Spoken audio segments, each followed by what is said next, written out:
সব সময় আল্লাহর কাছে এই দোয়াটা যেন আমরা করি, আল্লাহ কিয়ামতের দিন তুমি আমার হিসাব নিও না, আল্লাহ তুমি আমার বিচার বসিও না, আল্লাহ তুমি দয়া করে আমারে মাফ করে দিও। আল্লাহ যার বিচার করবেন ও জাহান্নামে যাবে, আর যার বিচার করবেন না সে জান্নাতে যাবে। আল্লাহ যদি বিচার করে আর পাই টু পাই হিসাব নেয়, নামাজ পড়লি না কেন, রোজা রাখলি না কেন, মিথ্যা বললি কেন, খাদ্যে ভেজাল দিলি কেন, মাছে ফরমালিন দিলি কেন, যৌতুক খাইলি কেন, ঘুষ খাইলি কেন, উল্টাপাল্টা করলি কেন, জিনা করলি কেন, একটার পর একটা প্রশ্ন বানে যদি সেই ভয়ঙ্কর দিনে আল্লাহ আমাদেরকে জর্জরিত করে, আমাদের কোন উত্তর আছে? সেদিন আমাদের বাঁচার কোন উপায় আছে?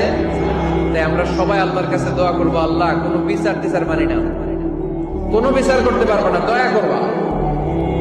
কথা কয় না? কি করবে? এবার আওয়াজ করে বলেন, বিচার চান না দয়া চান?